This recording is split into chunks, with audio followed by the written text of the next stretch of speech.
Sutra Teratai yang Menakjubkan Bab 20 Bodhisattva Sadapaributta Sinfaksyan Sutra Teratai episode 1741. Senantiasa menyimpan kerendahan hati dan rasa hormat sebagai kekuatan besar nan sempurna. Waktu, masih berbicara tentang waktu, masih tidak terlepas dari waktu. Manusia dan para makhluk masing-masing pada dasarnya memiliki pusaka. Ketika muncul sebersit niat, akan memasuki kesesatan. Bukankah setiap orang juga demikian? Secara jelas Buddha memberitahukan kepada kita, para makhluk memiliki hakikat kebuddhaan. Sifat tata pada setiap makhluk hidup adalah sempurna. Sejak masa lampau yang tak berawal, sifat tata ini selalu berada bersama kita. Baik berapa banyak kehidupan yang telah kita lalui pada 4 jenis kelahiran dan 5 alam tumimba lahir, semuanya memiliki bentuk yang berbeda. Selama Anda memiliki jiwa kehidupan, sifat tata selamanya berada bersama kita. Kita seharusnya yakin sifat tata ini merupakan pusaka yang dimiliki oleh setiap kita, sehingga setiap makhluk hidup memiliki pusaka. Setiap hakikat dasar kita memiliki sifat tata. Tetapi bagaimana kita menemukannya? Untuk menemukan hakikat dasar ini, maka harus mengikuti sebuah jalan untuk memahami tempat persembunyian hakikat dasar ini. Kita mendengarkan Buddha Dharma. Buddha memberi kita ajaran sementara, kitab sutra yang sedang kita amati sekarang. Sejak awal kita memahami, Buddha memberikan kita ajaran sementara semua karena kita makhluk hidup yang memiliki akar yang tumpul dan kapasitas yang kecil. Bukan hanya tumpul, kapasitas batin kita sangat kosong. Dengan akar yang tumpul dan kapasitas kecil tidak cocok menerima dharma yang agung, yang merupakan tanggung jawab besar dan perjalanan yang jauh.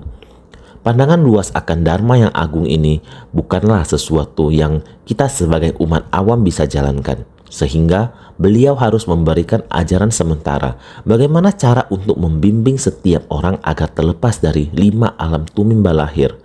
Semua orang sudah tahu, jangan karena sebersit kebodohan batin bertindak gegabah. Jika sebersit niat gegabah, dengan demikian maka jalan akan menjadi menyimpang. Kesalahan sehelai rambut bisa menyebabkan penyimpangan ribuan mil. Sedikit penyimpangan, maka arah akan berbeda jauh. Jika ingin kembali lagi, maka jalan berbahaya di depan. Kesulitannya sangat banyak. Jadi saat ini harus sangat berhati-hati dan bersungguh hati. Tanpa henti, terus meningkatkan kewaspadaan untuk menyadarkan orang-orang. Jalan ini sangat berbahaya, harus melangkah dengan baik, melangkah dengan hati-hati. Perasaan semua orang harus seperti ini menyeberangi 5 alam tumimba lahir. Berjalan sampai jalan pencerahan agung yang luas seperti berjalan melewati kota gaib. Terus melangkah maju. Gunung-gunung yang terjal sangat sulit didaki. Mendaki sampai tempat ini sudah ada satu tempat istirahat. Sebenarnya masih seberapa jauh? Tidak berapa jauh. Terus berjalan, sedikit lagi sudah sampai. Berhenti dulu sebentar baru melanjutkan lagi. Sudah sangat lelah, sebenarnya masih berapa jauh? Lebih baik saya pulang saja. Guru pembimbing yang memiliki kebijaksanaan akan mendorong, menghibur. Sudah tidak begitu jauh. Mari, kamu lihat di depan, di kejauhan, di tempat itu. Apakah terlihat sebuah kota sudah muncul? Sudah dekat, jangan kehilangan kesempatan. Bangkitkan semangat, tenaga, maju melangkah lagi. Ini adalah tempat di mana kita harus memulai lagi. Bergerak maju, betul, berhenti sebentar masih harus giat, bersemangat untuk maju. Tidak mudah sudah sampai di kota gaib. Sampai di dalam kota ini, semua orang menganggap sudah cukup, sudah bisa beristirahat. Guru pembimbing berkata, istirahat, pulihkanlah tubuh. Kita masih harus terus maju. Tempat ini bukanlah kita sudah mencapainya, masih ada jalan yang mau ditempuh. Tempat ini merupakan tempat untuk beristirahat sejenak, untuk memberitahu kita seharusnya untuk melangkah maju. Asalkan Anda bersedia bekerja keras, Anda juga dapat datang ke kota gaib ini dan beristirahat di sini. Inilah yang dikatakan kota gaib. Hanyalah ilusi, tidak nyata. Hanya untuk memberikan kita beristirahat sejenak. kota abadi yang sesungguhnya merupakan tujuan yang sangat kita inginkan. Anda lihat sudah demikian dekatnya, sangatlah jelas. Arahnya sudah ditentukan, tinggal melangkah maju. Semua orang punya keyakinan yang nyata dan kokoh. Rasa lelah sudah hilang. Sekarang kita harus terus bergerak maju dengan cepat, membuat kemajuan yang lebih jauh, harus bersemangat. Demikian jalan ini, seperti ini yang harus ditempuh, menembus kota mustika yang sesungguhnya. Sebuah tempat bersandar membuat batin kita menjadi lebih giat, bersemangat untuk berjalan ke depan. Ini diibaratkan dengan menggunakan berbagai macam metode, memberikan pengajaran, membawa orang-orang melampaui 3 kelompok alam. 5 alam kurang lebih sudah dilalui. Sekarang 3 alam juga akan dilampaui. Namun untuk bisa mencapai terhapusnya seluruh kegelapan batin dan delusi, terhapusnya 3 kelompok alam sepenuhnya, melewati alam nafsu, alam berwujud dan alam tanpa wujud, yakni melewati alam tanpa wujud. Praktisi dari 2 kendaraan, yakni Sravaka dan Pratekya Buddha, harus melampaui alam tanpa wujud yang lebih sulit. Karena kegelapan batin, delusi sebanyak butiran debu, halus, terlihat sangat halus, namun sebenarnya tidak dapat dihapus sepenuhnya. Jadi harus bagaimana? Guru pembimbing sama seperti Buddha menghadapi para makhluk, jelas-jelas mengetahui bahwa semua sedang berlatih sungguh-sungguh. Sravaka, Pratekya Buddha, dan orang yang sedang membangkitkan tekad bodhisattva sedang bersungguh-sungguh melatih diri. Namun untuk dapat mencapai alam kebuddhaan masih ada jarak yang harus ditempuh, sehingga beliau harus menggunakan sangat banyak metode agar semuanya benar-benar dapat mendalami nirwana yang sesungguhnya adalah Dharma Mahaparinirwana. Bahkan delusi sebanyak butiran debu pun harus dapat dihapus secara menyeluruh. Bagaimana menghapusnya? Masih melatih pikiran lewat masalah yang dihadapi. Segala kondisi digunakan untuk melatih pikiran kita, sehingga kita harus menempuh jalan yang begitu panjang. Selalu diingatkan dan memperingatkan, jalan itu berbahaya, kehidupan itu sulit. Satu pikiran ketidaktahuan dapat dengan mudah membuat kita tersesat lagi. Oleh karena itu, menggunakan berbagai cara untuk memimpin jalan kita, menggunakan perumpamaan yang cermat secara perlahan, bersungguh hati menuntun kita sampai ke tempat penyimpanan barang berharga dengan berbagai metode. Sutra teratai berawal dari aspek jejak sehingga memasuki aspek pokok. Memasuki aspek pokok adalah aspek yang benar-benar ingin kita masuki. Oleh karena itu harus bertahan dalam ujian. Begitu pintu ini dibuka, jika kita tidak melangkah masuk, maka kita masih tidak tahu seperti apa keadaan di dalam. Jadi berharap kita semua bersungguh hati. Setiap orang memiliki kesimpulan hati harus diuraikan satu-satu dengan baik. Ketika mendengar setiap kalimat harus memperbaikinya selapis demi kebaikan. Ketidaktahuan melatih dan menghilangkan ketidaktahuan dalam hati. Sutra yang telah dibaca halaman demi halaman, simpan dalam hati dengan baik. Ini juga cara untuk menguraikan simpul hati. Ketidaktahuan dan pembebasan kita merupakan hal yang paralel. Jika kita tidak menyingkirkan kesimpulan hati kita, maka sutra yang telah diajarkan kepada kita akan sulit masuk ke dalam hati kita. Kita semua harus bersungguh hati, memegang teguh tekad dan mengamalkan jalan kebenaran. Jalan itu adalah benar-benar agung. Sebelumnya kita masuk bagian tentang kalpa tanpa batas. Kalpa tanpa batas dari sungai waktu yang panjang sebelumnya. Kita membutuhkan waktu yang panjang untuk membahasnya. Bahkan sekarang sutra sudah dimulai. Buddha memulai dengan pertama menjelaskan kalpa tanpa batas yang membutuhkan waktu yang panjang. Bagaimana kita berjalan di jalan Dharma? Baru kita dapat mencapai prinsip kebenaran ini. Berapa lama yang kita butuhkan? Sulit untuk menghitung waktu jangka yang lama ini. Kita tidak dapat menghitung jangka waktu yang lama ini, apalagi tentang menit dan detik. Baru-baru ini setiap hari berbicara dengan semua orang. Saya benar-benar tidak akan membiarkan semenit atau sedetik pun berlalu dalam waktu yang singkat. Sebenarnya 1 menit dan detik adalah waktu yang panjang. Menit dan detik yang diakumulasikan akan menjadi periode waktu yang panjang. Periode waktu yang lama diakumulasi dari menit dan detik. Saya sangat berharap semua orang bisa memahami dan meresap kalimat ini ke dalam batin. Jika demikian, jarak terhadap periode waktu yang panjang, kita tidak akan merasa asing atau sangat mendalam. Ini sangat sederhana, asalkan kita bisa membagi waktu yang panjang ini menjadi menit dan detik, maka jaraknya tidak akan tampak begitu jauh. Sama seperti ceramah pagi relawan, saya mengungkit serangan 911 di Amerika Serikat tahun 2001. Karena peristiwa ini terjadi, ini mengejutkan dunia. Pada saat itu kita berada di Taiwan yang begitu jauh dari Amerika Serikat. Ini terjadi pukul 7 pagi di sana. Di Taiwan pukul 7 malam bagi kita. Sama-sama pukul 7 di kedua tempat, tetapi pagi bagi mereka di sana dan malam bagi kita di sini. Jadi perbedaan waktu ini seharusnya membuat kita berpikir tentang bagaimana kita berada di bumi. Planet ini di tata surya kita yang bergerak di sepanjang jalur orbitnya. Di New York, matahari menghadap ke mereka, sedangkan bagi kita matahari membelakangi kita, sehingga siang hari bagi mereka, malam hari bagi kita. Satu dharma dalam waktu yang panjang ini ada astronomi dan geografi. Satu kalimat pada saat yang bersamaan dapat mengandung banyak kondisi kehidupan. Sering dikatakan kepada semua orang, memiliki kelapangan dada seluas jagat raya hingga dapat merangkul seluruh alam semesta. Jika dharma dapat dikatakan dengan satu kata saja, dapat menariknya sangat panjang, menarik waktu, ruang kosong, dan sangat banyak lagi. Jadi waktu pada sungai yang panjang ini butuh berapa waktu lama? Secara garis besar dalam satu kalimat, selama kalpa tak terhingga, waktu pada sungai yang panjang merangkum pasir di sungai Gangga yang tidak terhitung jumlahnya. Waktu yang tidak terhitung jumlahnya, jadi ini hanya mengatakan tentang waktu. Anda akan memiliki waktu yang sangat panjang untuk berkata-kata. Ini merupakan dharma yang dalam hitungan detik. Waktu yang panjang mengakumulasikan sebenarnya tidak ada perbedaan jarak. Sama seperti ini, waktu menunjukkan pukul 7, maka pukul 7 akan berdialog. Berbicara, Anda dengan tulus berdoa, saya juga dengan tulus berdoa. Sepotong musik dimainkan melewati jaringan udara. Siang dan malam berlalu seperti ini. Semua orang bersikap anjali, berdoa memohon berkah pada saat ini. Semua ini karena teknologi dan penerapan ajaran Buddha di era ini.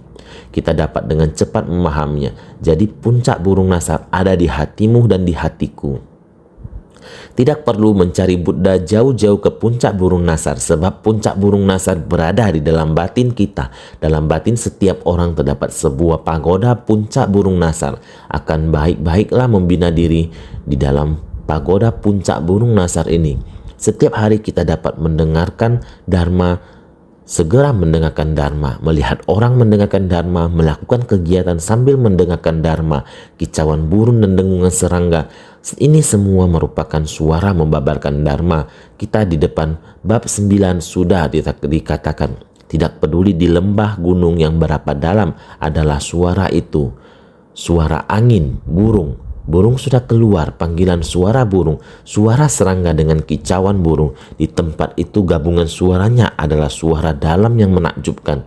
Menggunakan 6 akar kita perlu menggunakan mata Buddha, mata kebijaksanaan, mata dharma, ataupun mau menggunakan mata umat awam. Kita harus menggunakan cara apa melihat kehidupannya.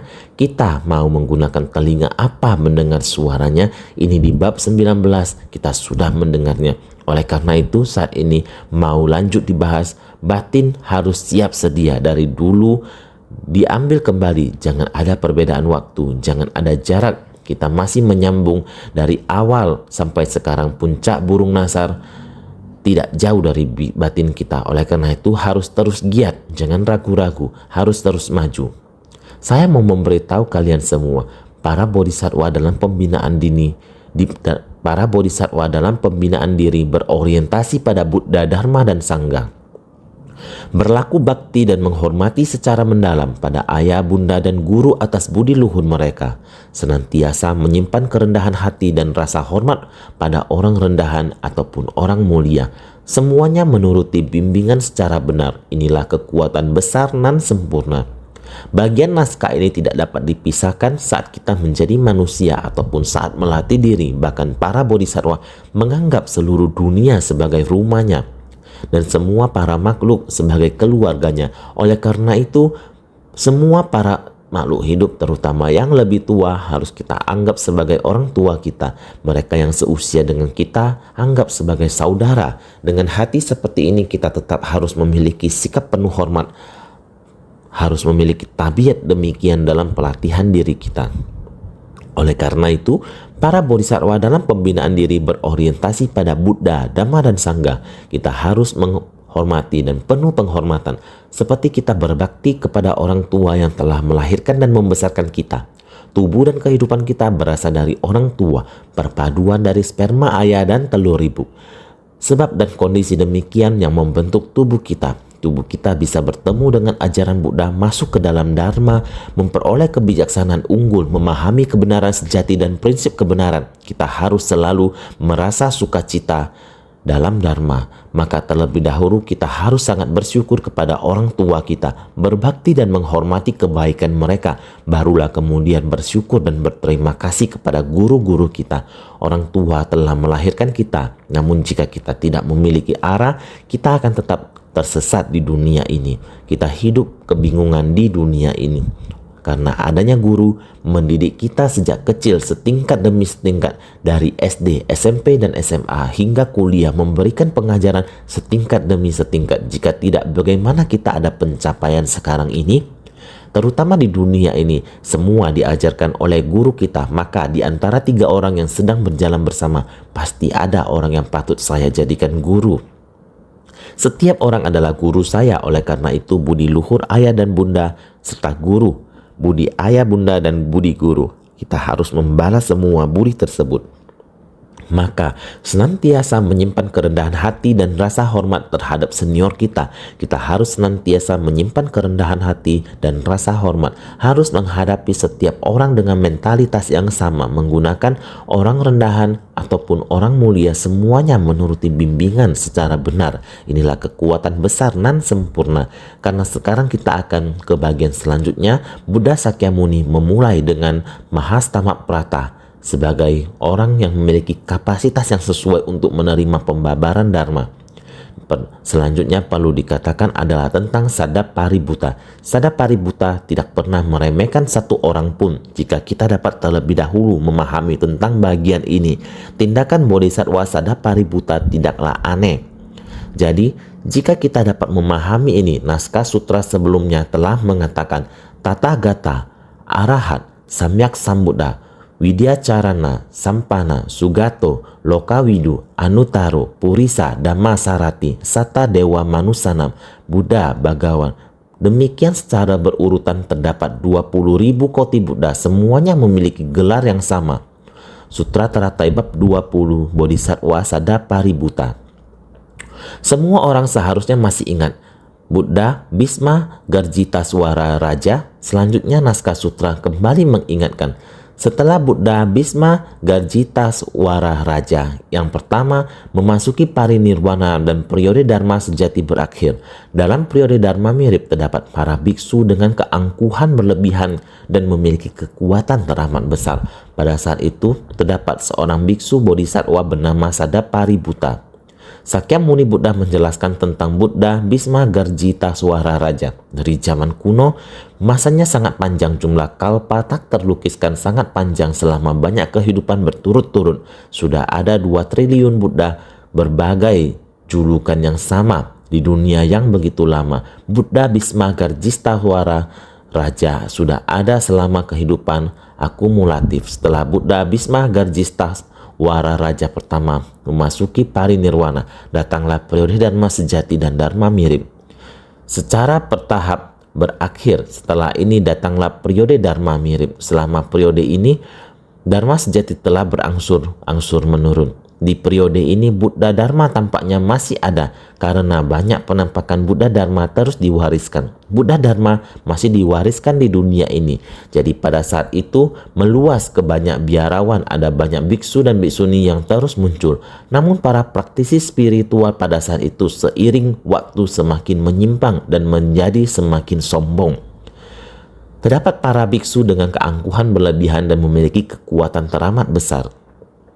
Pada saat itu para biksu sudah tidak mulai sudah mulai tidak menjalani praktik spiritual dengan baik. Mereka terlibat dalam urusan duniawi, mencari ketenaran, mendekati pejabat tinggi, serta orang-orang berpengaruh. Mereka mulai tertarik pada tempat-tempat yang memiliki kekuasaan dan pengaruh. Inilah awal dari perubahan dalam ajaran Buddha. Saat ajaran Buddha mulai melemah, memasuki masa kemunduran, citra para praktisi spiritual pun telah berubah, menandakan bahwa ajaran Buddha akan segera mengalami kerusakan. Pada saat itu muncullah seorang biksu bodhisattva yang bernama Sadapaributta.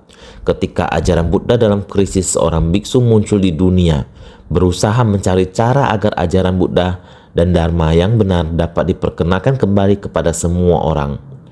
Naskah sutra berikut mengatakan, Mahastamaprata Buddha Sakyamuni kembali berkata, Mahastamaprata, apa sebab musababnya sehingga dinamakan Sadapaributta?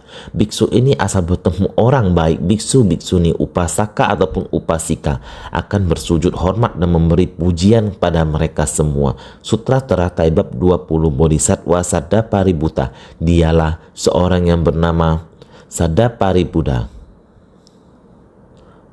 Orang ini setiap kali beliau bertemu orang akan bersujud. Jadi pada bagian sutra ini ingin menyampaikan kepada kita tentang seorang yang telah sepenuhnya melepaskan hatinya, tidak berdiam pada wujud aku, wujud makhluk hidup. Benar-benar menunjukkan sikap rendah hati di zaman ini. Bagaimana seorang bisa masuk ke tengah masyarakat? Beliau melakukannya sikap yang berbeda untuk masuk ke tengah masyarakat. Oleh karena itu, ini menjadi sebuah pedoman bagi kita, sebuah contoh tentang bagaimana tidak mementingkan diri sendiri, merendah kepada semua orang. Kemudian bagi kita ingin belajar agama Buddha ketika menghadapi lingkungan seperti ini, bagaimana kita harus melatih diri dan mengatasinya. Inilah orang yang ingin ditunjukkan olehnya, agar orang-orang di kemudian hari dapat dengan sungguh-sungguh melatih diri. Ini adalah sebuah contoh yang diberikan untuk menjadi pelajaran bagi kita semua. Ini disebut sebagai Sadapaributta. Mahastamaprata, apa sebab musababnya sehingga dinamakan Sadapaributta? Biksu ini asal bertemu orang dengan sengaja menonjolkan namanya karena ingin menyebutkan ikatan jodoh lampaunya. Setiap waktu, setiap yang ditemuinya, Sadapaributta tidak pernah memandang rendah orang lain. Beliau selalu berkata, aku tidak berani memandang rendah kamu, aku tidak berani memandang rendah kamu. Ini adalah hal yang kita semua harus pelajari.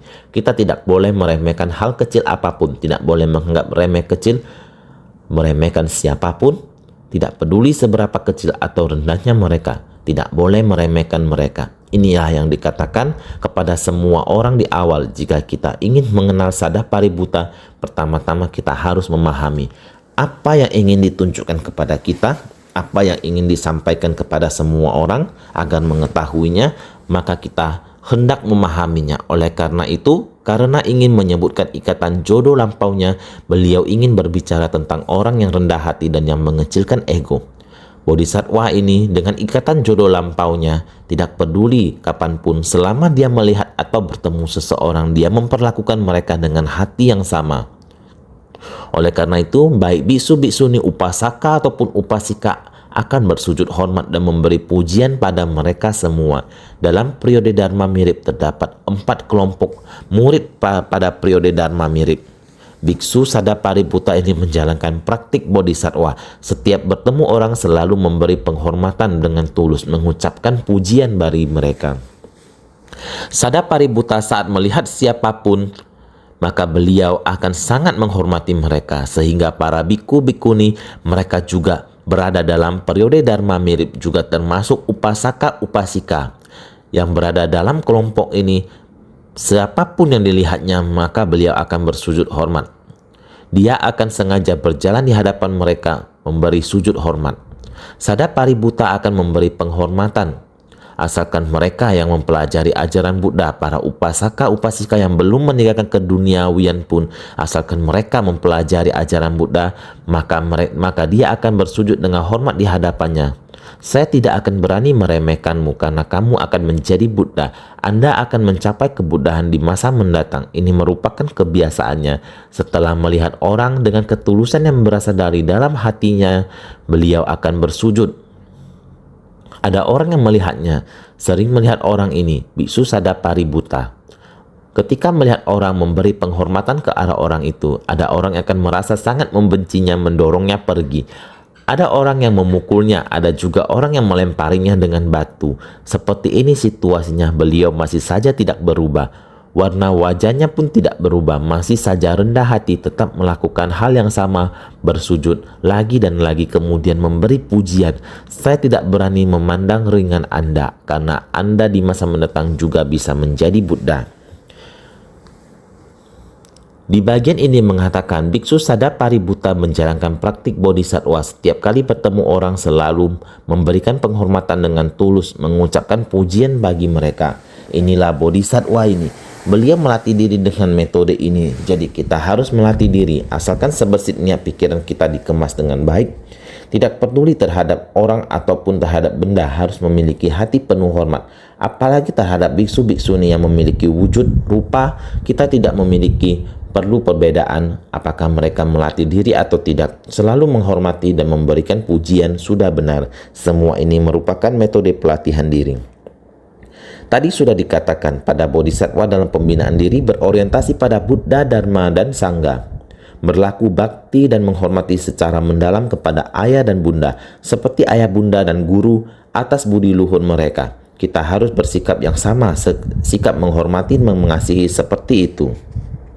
Senantiasa menyimpan kerendahan hati dan rasa hormat pada orang rendahan ataupun orang mulia. Semuanya menuruti bimbingan secara benar. Inilah kekuatan besar nan sempurna.